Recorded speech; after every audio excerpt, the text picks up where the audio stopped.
말씀은 시편 11편 4절입니다. 여호와께서는 그의 성전에 계시고 여호와의 보좌는 하늘에 있으며 그의 눈이 인생을 통촉하시고 그의 안목이 그들을 감찰하시도다. 다윗은 악인이 활을 당겨 자신을 죽이고자 하는 것에 두려워하였습니다.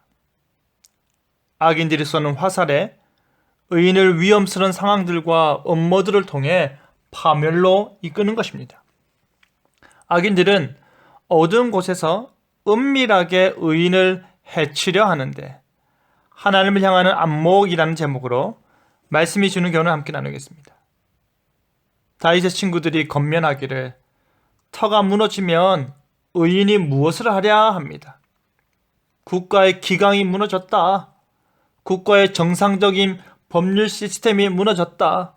악인들이 만들어 놓은 질서와 사다리로 의인들을 압사하는 터가 생겨버렸다 합니다. 그러니 의로운 다윗이 그곳에 남아서 할 수 있는 것이 아무것도 없는 것입니다. 터가 무너졌는데, 의로운 자들이 지금까지 기대해왔던 터가 사라졌는데, 의로운 자들이 마지막으로 기댈 수 있어야 하는 국가의 합리적 질서가 사라졌는데 이제 무엇을 할 수 있겠느냐는 것입니다. 다윗의 친구들의 조언은 틀린 말이 아니었습니다. 악인들의 세상이다. 특별히 그들이 어두운 곳에서 계속해서 밝은 곳에 있는 너를 향해 악한 화살을 쏘아대고 있다.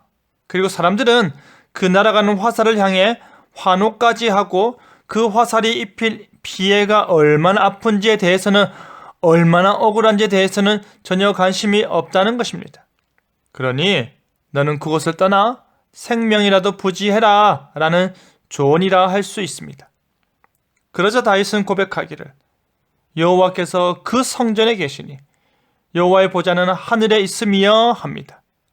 다윗은 그의 시선을 무너진 터가 아니라 여전히 굳건한 성전과 하늘 보좌로 옮겼습니다.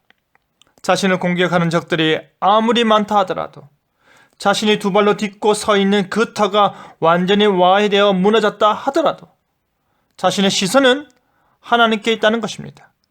이 세상의 실질적인 주관자는 하나님이시니 악한 자들이 아무리 실권을 가지고 하나님을 믿는 의인들을 괴롭히고 죽이려 한다 하더라도 그들이 원하는 대로만 되지는 않을 것이다 하는 것입니다. 하나님을 향한 절대적인 신뢰가 다윗 자신에게 있음을 이 한마디로 증명하는 것입니다. 다윗은 하나님께서 자신들 가까이 계심과 동시에 멀리 계심을 정확히 인식하고 있었습니다. 하나님께서 성전에 계심으로 인해 여전히 의로운 그의 백성들로 하여금 예배를 받으시고 의로운 그의 백성들에게 말씀으로 통치하고 계시는 것입니다. 또한 그가 하늘 보좌에 계심으로 인해 악인들의 모든 술수들과 계획들을 초월하여 계시는 것입니다.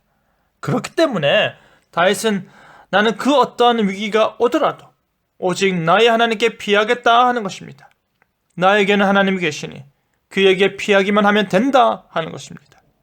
다윗이 서 있는 그곳의 터는 무너졌을지 몰라도 다윗이 피할 성인 하나님의 터는 결코 무너지지 않기 때문입니다.